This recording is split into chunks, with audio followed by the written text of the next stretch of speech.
গন্ধৈকৰী গাঁৱত ভোলানাথ মন্দিৰ উদ্বোধনী অনুষ্ঠানৰ ব্যাপক প্ৰস্তুতি ১ নং গন্ধৈকৰী গাঁৱত নতুনকৈ নিৰ্মাণ কৰা ভোলানাথ মন্দিৰৰ উদ্বোধনী অনুষ্ঠানৰ বাবে চলিছে ব্যাপক প্ৰস্তুতি ২১ আৰু ২২ ফেব্ৰুৱাৰী তাৰিখে দুদিনীয়াকৈ নাম যজ্ঞ আৰু বিভিন্ন মাংগলিক কাৰ্যসূচীৰ দ্বাৰা মন্দিৰভাগ শুভোদ্বোধন কৰা হয় আৰু লগতে প্ৰাণ প্ৰতিষ্ঠা কৰা হ'ব ১ নং গন্ধৈকৰী গাঁৱৰ কেইজনমান উঠি অহা যুৱকে সৰুপথাৰবাসী ৰাইজৰ সহযোগত আটক-ধুনীয়াকৈ ভোলানাথৰ মন্দিৰভাগি নিৰ্মাণ কৰিছে। উঠি অহা যুৱচামে এনেধৰণে এটি ধৰ্মীয় অনুষ্ঠান গঢ়ি তোলাত গাঁওখনৰ সকলো পুৰুষ-মহিলা আনন্দিত হৈ পৰিছে আৰু সকলো পুৰুষ-মহিলা তথা জ্যেষ্ঠজনে মন্দিৰভাগৰ শুভোদ্বোধনী অনুষ্ঠানৰ বাবে আনন্দমনে সহায়ৰ হাত আগবঢ়াইছে। পোনপ্ৰথমতে আমি সমূহ ভক্তমান ৰাইজক আমাৰ এই ভোলানাথ মন্দিৰ তৰফৰ পৰা আমাৰ সহস্ৰ সেৱা নিবেদন কৰিছোঁ। আমাৰ আচলতে এটা আড্ডাৰ জেগাত স্থান পোৱা এটা মন্দিৰে আজি এইটো পৰ্যায়ত প্ৰতিষ্ঠা কৰিবলৈ আগবাঢ়িছে। অহা কাইলৈৰ পৰা আমাৰ কাৰ্যসূচী আৰম্ভ আছে। অহা কাইলৈ আমাৰ স্থানীয় ভকতসকলৰ দ্বাৰা নামৰ দ্বাৰা আমাৰ কাৰ্যসূচী আৰম্ভ হ'ব আৰু অহা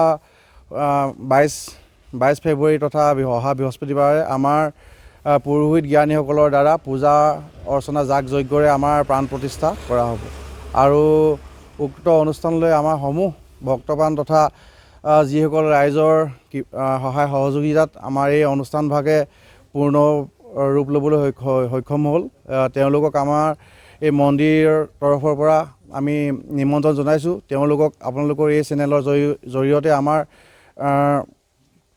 তেওঁলোকলৈ সহস্ৰ তথা ধন্যবাদ আমি কৃতজ্ঞতা স্বীকাৰ কৰিছোঁ। মন্দিৰভাগ নিৰ্মাণ কৰোঁতে আচলতে প্ৰথমতে কোনে পদক্ষেপ লৈছিলে বা মনলৈ কেনেকৈ আহিছিলে? মন্দিৰভাগ আচলতে আমাৰ স্থানীয় যুৱকসকলৰ দ্বাৰাই গোটেই বস্তুটো সৃষ্টি। আমি তেনেকৈ কোনো আগতে এনেকুৱা প্লেনিং নাছিল, যিটো আমি অকস্মাতে এজাক কিনকিনীয়া বৰষুণত আমি তিনিআলিৰ মূৰতে আমি বহি আছিলোঁ। তেনেকুৱাতে ঘপকৈ মনলৈ আহিল যে আমি এইটো অৱস্থাতে ডেকা কালতে আমি গাঁওখনলৈ কিবা এটা অনুষ্ঠান আমি কৰি থৈ যাওঁ। গতিকে তেনেকৈ ভাবি পিনি আগবঢ়া হ'ল। তেনেকৈ গাঁৱৰ ৰাইজৰ লগত আমি সহযোগিতা ল'লোঁ। গাঁৱৰ ৰাইজক আমি সভা কৰা হ'ল, তেওঁলোকেও আমাক সহযোগিতা আগবঢ়ালে আৰু সকলোৱে সহায় সহযোগিতা আগবঢ়াই আজি এই পৰ্যায়ত উপনীত হৈছে। এইটো ভালেই হৈছে। আমি এইটো হোৱাটো বিচাৰোঁ, কাৰণ এইটো আগৰবাৰ চিন্তা কৰি আছিলোঁ এই এটা শিৱ মন্দিৰ প্ৰতিষ্ঠা কৰিম বুলি। এতিয়া আমাৰ বিশেষকৈ আমাৰ যুৱকসকলে আগৰণুৱা হৈ আগবাঢ়ি আহি এই কামটো কৰিলে আৰু এতিয়া জেগাডোখৰো উন্নতি হৈছে আৰু হ'ব আৰু আমাৰো তেনেকৈ এতিয়া দেখাত ৰাইজেও দেখি ভাল পাইছে। যাতে সকলো ৰাইজৰ একমত হৈ একাগ্ৰতাৰে আৰু আগবাঢ়ি যাব পাৰে, ইয়াত কামনা কৰিছোঁ। মহিলাসকলে ইয়াত নথৈ আনন্দিত হৈছোঁ। তেওঁলোকে যে অন্য কাম এৰি এই মন্দিৰভাগ ইমান ধুনীয়াকৈ আগবঢ়াই নিছে, তাত আমি সঁচাকৈ নথৈ আনন্দ হৈছোঁ। তেওঁলোকক আগবঢ়াই নিবলৈ আমিও সহযোগ কৰিছোঁ আৰু গাঁৱৰ বাসীসকলেও বা অন্য বাসীসকলেও বহুতে সহায় সহযোগ কৰিছে।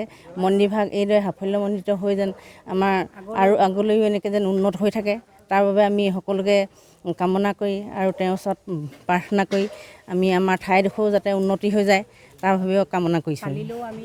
কালিলৈ আমাৰ আমদালি আৰি আৰু ভকতসকল আহি ইয়াত সেৱা শুশ্ৰূষা কৰিম বুলি ভাবিছোঁ আৰু ভকতসকলেও ইয়াত নাম কীৰ্তন কৰি তেওঁলোকে আমাৰ মন্দিৰত আগভাগ ল'ব বুলি ভাবিছোঁ আৰু সকলো হেৰিতে যেনেকৈ আমাৰ মন্দিৰভাগ জীয়াই ৰাখিব পাৰোঁ, তাকে আমি ভগৱানৰ ওচৰত প্ৰাৰ্থনা কৰি আমাৰ মন্দিৰ কাইলৈ দিনটো পৰহিলৈ দিনটো যাতে দুটা দিনত সুকলমে যায়, এয়া ভগৱানৰ ওচৰত আমি প্ৰাৰ্থনা কৰিছোঁ। আৰু আগন্তুক আহি আছে আমাৰ শিৱৰ মন্দিৰ, শিৱ পূজা আহি আছে, শিৱৰাত্ৰি পূজা আহি আছে, তাতো যেনে সকলোৱে সহায় সহযোগ কৰিব বুলি আমি সকলোৱে আশা কৰি আছোঁ।